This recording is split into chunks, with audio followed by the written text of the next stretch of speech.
امام مہدی کے آنے کے اوپر اجماع امت ہے، سنی شیعہ کا اتفاق ہے. وہ تھوڑا سا جو اختلاف ہے وہ کہتے ہیں وہ غائب ہیں، ظاہر ہوں گے. اہل سنت کہتے ہیں وہ پیدا ہوں گے. اینڈ رزلٹ یہ کہ دونوں ایک ایسی پرسنالٹی کو مانتے ہیں جس نے آ کے قرب قیامت میں مسلمانوں کو لیڈ کرنا ہے. ٹھیک ہے. وہ لیڈ کریں گے، نبی الاسلام کی اہل بیت میں سے ہوں گے، سیدہ فاطمہ کی اولاد میں سے ہوں گے، اور اللہ تعالیٰ انہیں غیر معمولی صلاحیتیں دے گا جس کی وجہ سے وہ مسلمانوں کو رول کریں گے.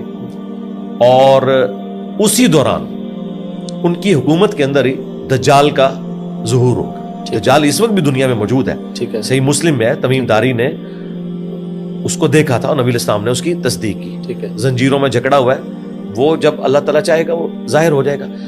یہ کہتے ہیں نا ایک سسٹم کا نام ہے، سسٹم تو ہے ظاہر ہے، دجالی سسٹم تو ابھی بھی موجود ہے، لیکن اس سسٹم کا ایک نمائندہ بن کے آئے گا. وہ ایک آنکھ اس کی ہوگی، جس طرح یہ سسٹم بھی صرف مادہ کی آنکھ رکھتا ہے، روحانیت کی آنکھ نہیں رکھتا، لیکن اس کا ایک نمائندہ، ایک فزیکل، ایک پرسنالٹی بھی ہے دجال. ٹھیک ہے. ہاں جی، اس کا انکار ممکن نہیں ہے.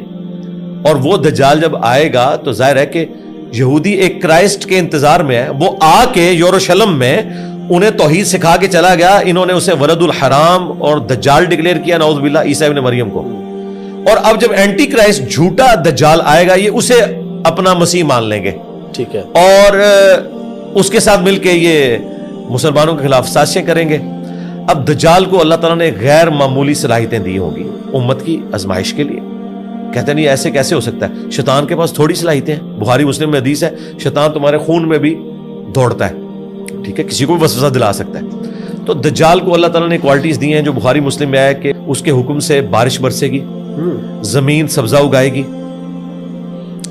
اور اس زمانے میں ایک کامل الایمان مومن اس کے سامنے کھڑا ہوگا اور وہ کہے گا تو دجال ہے. وہ کہے گا میں تجھے قتل کر کے دوبارہ زندہ کروں گا، اور وہ 2 ٹکڑے اس کے کرے گا اور 2 ٹکڑوں کے درمیان چلے گا اور پھر اسے زندہ کر لے گا اور کہے گا اب مجھے مان کہ میں تیرا خدا ہوں. تو وہ کہے گا کہ تیرے اس عمل نے میرے ایمان میں اضافہ کیا ہے. میرے نبی نے مجھے فرمایا تھا، مجھ تک حدیث پہنچی تھی کہ وہ ایک مومن کے ساتھ ایسا کرے گا، اب تو دوبارہ اس پر قادر نہیں ہوگا. ٹھیک ہے. اور وہ پھر اس مومن کو قتل کروا دے گا. اپنے وہ جہنم اور جنت ساتھ لے کے چلے گا. وہ جو جہنم ہے اصل میں اس کی جنت، وہ اللہ کے ہاں وہ جنت ہوگی. وہ اسے جہنم میں پھینکے گا، وہ اللہ کی جنتوں میں بندہ پہنچ جائے گا. لیکن نبی الاسلام نے فرمایا وہ سب سے بہترین شہید ہوگا اس زمانے کا. تو یہ دجال سارے معاملات کرے گا اور غیر معمولی صلاحیتوں کے ساتھ. اب دجال کا فتنہ اتنا بڑا ہے کہ امام مہدی کے قابو نہیں آئے گا. اس کے لیے کوئی زیادہ پاورفل پرسنالٹی چاہیے. تو اس وقت پھر مسلم شریف میں آتا ہے کہ عیسیٰ ابن مریم دمشق کے مشرقی مینار کے اوپر 2 زرد چادریں اوڑے ہوئے فرشتوں کے پروں پہ ہاتھ رکھے ہوئے آئیں گے. اچھا، وہ اس مینار تک تو فرشتوں کے ساتھ آئیں گے، نیچے پھر سیڑھیوں سے اتریں گے. دنیا کو اللہ نے اس باب کے ساتھ جوڑا ہوا ہے. ٹھیک ہے. ہاں، ایسے نہیں اڑ کے اتریں گے. ہاں، دنیا میں آئیں گے تو سب کچھ ختم. اچھا، وہ اتریں گے اور اقامت ہو چکی ہوگی. مسلمانوں کا امیر نماز پڑھانے لگے گا اور وہ دیکھیں گے عیسیٰ ابن مریم ہے تو وہ مصلی چھوڑ دیں گے. تو عیسیٰ ابن مریم کہیں گے کہ نہیں، یہ اعزاز ہے تمہارے لیے کہ تم میں بعض کے امام ہوتے ہیں، میں تمہارے پیچھے نماز پڑھوں گا. لیکن عیسیٰ ابن مریم کو اللہ نے غیر معمولی صلاحیت دی ہوگی. ان کے سانس کی وجہ سے مسلم شریف میں آتا ہے کہ دجال جو ہے وہ نمک کی طرح پگھلے گا. وہ آگے آگے بھاگے گا جدھر جدھر حضرت عیسیٰ ابن، یعنی جو پہلے جس نے سب کو آگے لگایا ہوا تھا وہ عیسیٰ ابن مریم کے آگے لگا ہوگا. پھر مقام میں لد پہ پا کے عیسیٰ ابن مریم اسے قتل کریں گے. اس فتنے سے چھٹکارا ہوگا، پھر یاجوج ماجوج نکل آئیں گے.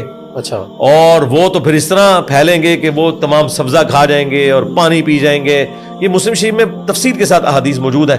حتیٰ کہ عیسیٰ ابن مریم کی دعا کی برکت سے اللہ تعالیٰ ان کی گردنوں میں کیڑے ڈالے گا اور وہ مر جائیں گے.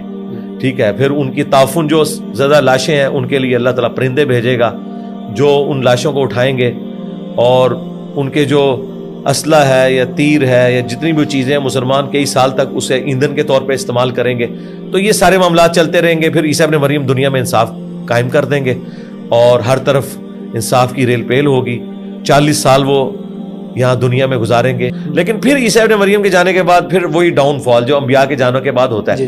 کرتے کرتے پھر اس قدر بے حیائی پھیلے گی کہ لوگ اعلانیہ بدکاری کریں گے. پھر ایک دن خوشبودار ہوا چلے گی، مسلمانوں کی بغلوں کے نیچے سے گزرے گی، تمام مسلمانوں کی روح اللہ تعالیٰ قبض کر لے گا. دنیا پہ صرف کافر رہ جائیں گے، ان پہ قیامت قائم ہوگی. کیونکہ مسلم شریف میں حدیث ہے جب تک ایک بھی اللہ کا نام لینے والا موجود ہے نا دنیا میں، اللہ تعالیٰ اس ایک بندے کی وجہ سے بھی قیامت قائم نہیں کرے گا. یہ پروٹوکول ہے ایک مومن کا, صرف کافروں کے اوپر قیامت قائم ہوگی. تو یہ سارا اس کی زمانی ترتیب ہے ان سارے معاملات. تو یاجوج موجوج ابھی موجود ہیں؟ جی موجود ہے. اچھا. دیکھیں یہ جو ہمارے ماڈرن اسکالرز ہیں نام لیے بغیر, پاکستان میں بھی ہیں اور کچھ ادھر ادھر بیٹھے ہوئے ہیں جو اس کے اندر ضربے تقسیمیں لگا رہے ہیں, تو میرا خیال ہے اس طرح کی تباہ آزمائی آپ لوگوں کو نہیں کرنی چاہیے. اور جس طریقے سے آپ ان معاملات کو لے کے چل رہے ہیں, دیکھیں یہ اللہ تبارک و تعالیٰ نے غیبی پردہ رکھا ہوا ہے. جس طرح عذاب قبر بھی ہو رہا ہے ہمیں نظر نہیں آ رہا, یہ کوئی اس طرح کا فزیکل معاملہ نہیں ہے. اللہ تعالیٰ جب چاہے گا ان کو ظاہر کرے گا, اسی دنیا میں موجود ہے. اور بعض لوگوں نے کہا یہ چائنیز ہیں, بعض نے کچھ کہا, بعض نے کہا نہیں جی کوئی کسی دوسرے سیارے سے اتر آئیں گے اور یہ ہوگا وہ ہوگا. میرا خیال ہے انتظار کر لیں آنے کا. ہمیں ہمارے نبی الاسلام نے یہ بتایا کہ آپ نے ان فتنوں سے بچنا کیسے ہے. صحیح مسلم میں حدیث ہے کہ سورۃ الکہف کی پہلی 10 آیات یہ تمہیں دجال کے خلاف کفایت کریں گی. یہ یاد کریں اور انہیں پڑھا کریں وقتاً فوقتاً, بس اس میں رہیں. اب مجھے بتائیں امام مہدی کے انتظار میں اور دجال سے متعلق گفتگو سن سن کے اس میں سے آپ نے نکالنا کیا ہے جب تک وہ آ نہیں جاتے؟ آپ کیا کر رہے ہیں؟ ٹھیک ہے, امام مہدی کا انتظار تو ماشاءاللہ اس وقت سے امت کر رہی ہے جب سے ان کی امپائر ختم ہوئی ہوئی ہیں. ٹھیک ہے, تو انہوں نے اپنا کام اب امام مہدی کے اوپر ہی ڈال دیا. یہ نہ کریں, باقی معاملات بھی آپ خود کر رہے ہیں نا. آج تک کسی نے کہا کہ امام مہدی آئیں گے تو وہ میرے بیوی بچوں کا خرچہ لگائیں گے, ویلفیئر اسٹیٹ ہوگی؟ نہیں, وہاں رزق حلال کماتے ہیں. اسی لیے پھر جو مسلمانوں کے بڑے بڑے تھنکرز جب کبھی مایوس ہوتے تھے نا تو وہ کہتے تھے یہ سب سے بڑا جو مسئلہ ہے نا وہ امام مہدی کا ہے. ڈاکٹر اقبال نے بھی مہدی کا انکار کر دیا اس وجہ سے کہ یہ مہدی کے کانسیپٹ نے امت کو جو ہے نا, وہ میں پنجابی والا لفظ نہیں وہ والا استعمال کرنا چاہتا, ٹرانسجینڈرز کے لیے جو یوز ہوتا ہے یہ وہ کر دیا ہوا ہے. یہ امت جو اپنا کام چھوڑ کے نا سب کچھ مہدی کے اوپر ڈالے بیٹھے. ٹھیک ہے, جب آئیں گے تو دیکھی جائے گی. اللہ کے بندوں, اللہ نے آپ سے یہ پوچھنا ہے کہ آپ نے گیون سرکمسٹانسز کے اندر کیا کیا, وہ اپنی بیسٹ پرفارم کریں, لوگوں کو عقیدہ توحید سکھائیں, ختم نبوت سمجھائیں, دین پہ چلنے کا بتائیں, اسلامک نظام کے بارے میں بتائیں. اس کے لیے راہ ہموار کرنے کی کوشش کریں, وی لاگس کے ذریعے نہیں, پریکٹیکلی جس طرح ہم اللہ کے فضل سے کوشش کر رہے ہیں گراس روٹ لیول کے اوپر قرآن کے ساتھ لوگوں کو جوڑیں اور اصلاح کرنے کی کوشش کریں.